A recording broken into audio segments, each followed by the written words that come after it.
So in this first lecture, I'm going to talk about probability theory and go over some key definitions, operations, and concepts. And just as a fair warning for you, this module may be perhaps for some of you the most difficult module in the course. Probability theory is frankly, it can be difficult to grasp, and sometimes the language used in the textbook makes it unfortunately even more difficult to grasp.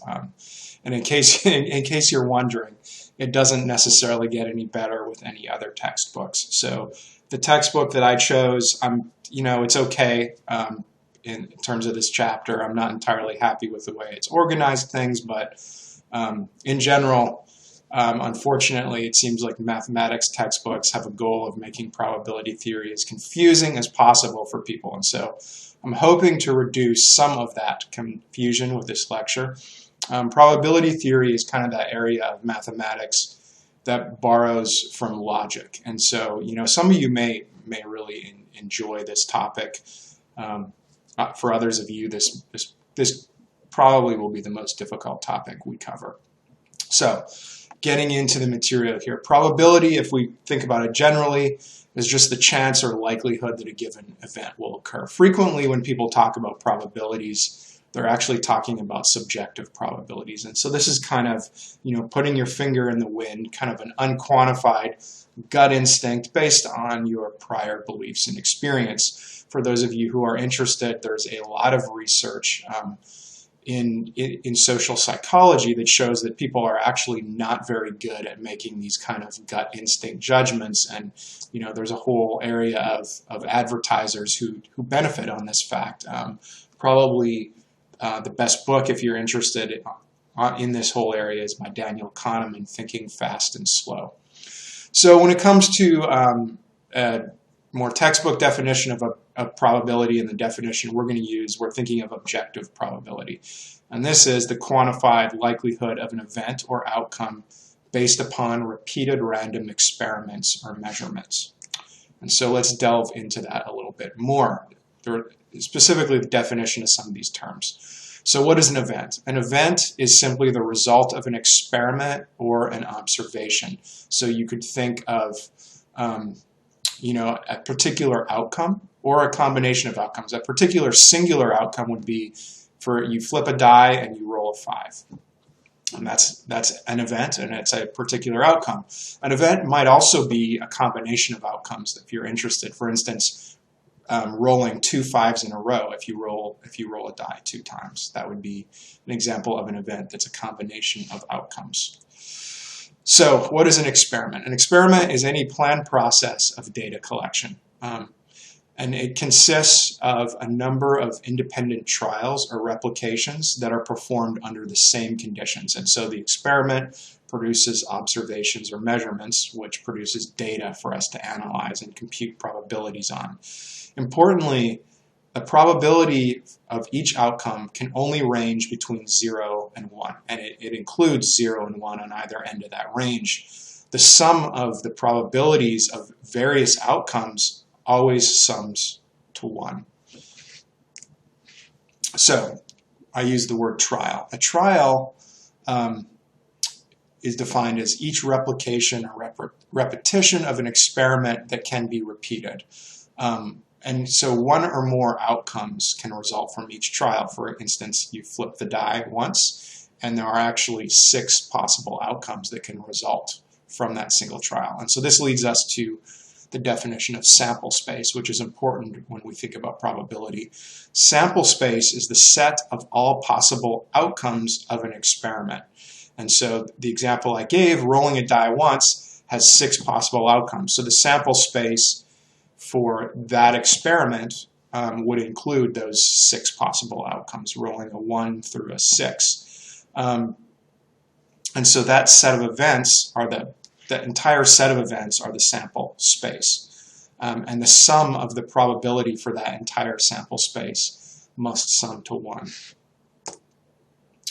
Okay, so this leads to a more formal definition of probability, which is referred to as the frequentist definition of probability.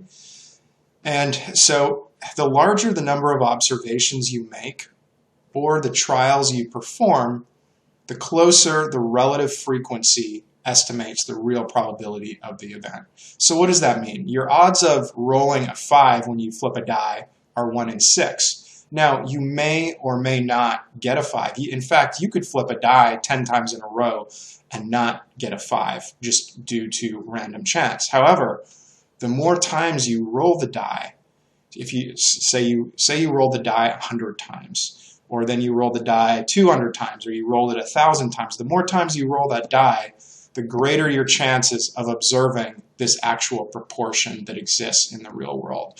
And this becomes important when we start thinking about random samples in future lectures. So in math language from your textbook, if an experiment is repeated n times under the same conditions, and if the event A occurs m times, then as n grows large, in other words, the ratio of m divided by n will approach a fixed limit that is the probability of A.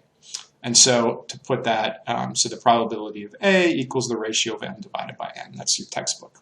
In case you didn't catch what that means, as your sample size increases, so does your likelihood of replicating reality. And that's the main takeaway I want you to have. The bigger your sample size, the greater your likelihood of actually observing what exists in reality or the real world. Okay, so there are some particular rules for the frequentist definition of probability that I've hinted at earlier. The probability of a particular event, say A, is always written with the uppercase P and then A in the brackets afterwards. If A is any event, then A, the probability of A ranges somewhere between 0 and 1. So it could be 0, it could be 1, or any value in between 0 and 1. In addition, since the sample space that we discussed is often referred to as S, since it contains all possible events or outcomes resulting from the experiment, the probability for the entire sample space always equals 1. And so the sum of the probabilities associated with all those possible outcomes must equal 1. So if you roll a die, you have a 1 in 6 chance of getting each number on the die. You sum those all together, and that's the sample space, and it equals 1. Okay, so these Venn diagrams may be helpful for you as we think through some basic operations for events or outcomes. So there are 3 basic operations that we think about in probability theory. There are some others, but these are the most important ones. The first is the intersection of 2 events, A and B. And so you have event A and you have event B. The intersection is the shaded part in the middle of the diagram where they're both happening. Another option is for event A or B is union, and that is we're interested in the probability of A or B. So one of them could happen or both of them could happen. And so you can see that entire area there for the Venn diagram is shaded. And then lastly, we think about the event A and not A. And so, and here we talk about not A is referred to as the complement of A. Your textbook denotes it with a line above it. I've never seen that used before. It's almost always denoted by A with the uppercase C to mean complement.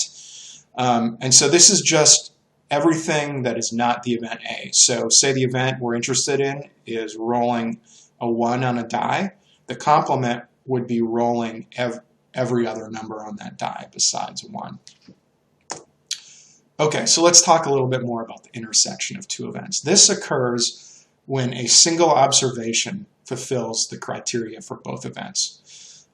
For instance, a good example would be a person is both a Republican and a Hispanic. A person is both obese and diabetic. An automobile is both red and an SUV. A species is a fish and listed as endangered. So you have this intersection of these 2 separate events where both are true. They both don't have to be true. And importantly, they're also not mutually exclusive. So it's the overlap that we saw on the previous Venn diagram. So the union of 2 events is the combination of their outcomes, as we saw with the entire area of the shaded circles in the Venn diagram. So say we're interested in race, persons who are African American or Hispanic. What's the probability in a given population of being one or both of those. Automobile with an engine that has either 4 cylinders or 6 cylinders. Patients who are obese or diabetic.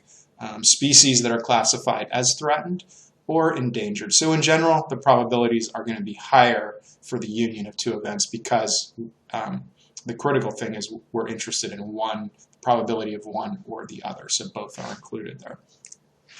And then lastly, when it comes to complementary events, as I mentioned before, for any event, given event A, the complement of A is the event that A will not occur, denoted as A with superscript C.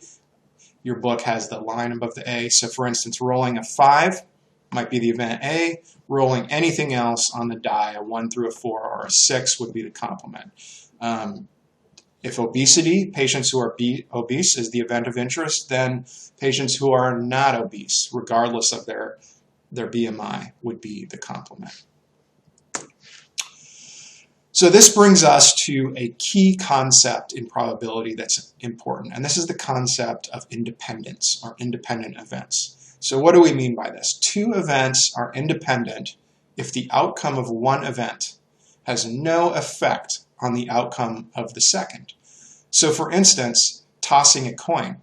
You toss a coin once, you get a 5. That outcome has absolutely no effect on your probability of getting a 5 if you toss the coin again. Each individual toss of the coin is independent of the prior tosses. Another example would be the biological sex of a child. Your first child is a daughter. That has absolutely no impact on the sex of your second child that's born. And so in more formal terms, we say that events A and B are independent if the probability of B conditional on A equals the probability of B. So in other words, A doesn't give us any information about the probability of B. So if we were to condition the probability of tossing a 5 on getting a 5 on your second toss of the die, conditional on what you got on the first die, that has no impact on the probability of what you're getting on your second toss of the die. Okay, so another key concept is the idea of mutually exclusive events. 2 or more events are mutually exclusive if the occurrence of one precludes the occurrence of the others.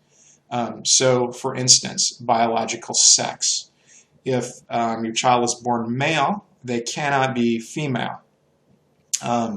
Race is another example of mutually exclusive events. If someone is Hispanic, they're not African American.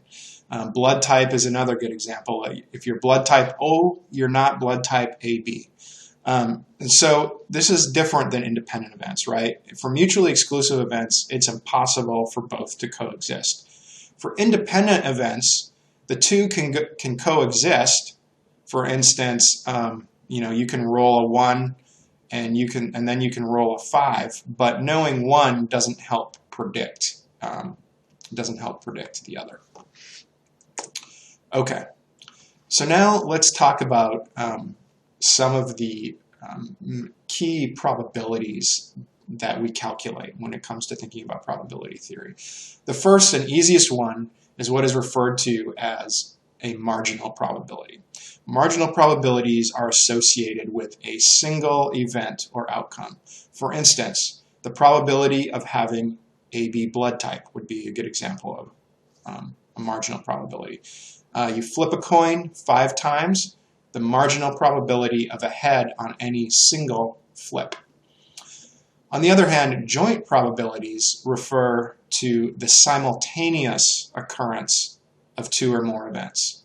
So the probability of having AB blood type and being Rh positive. What's that joint probability together?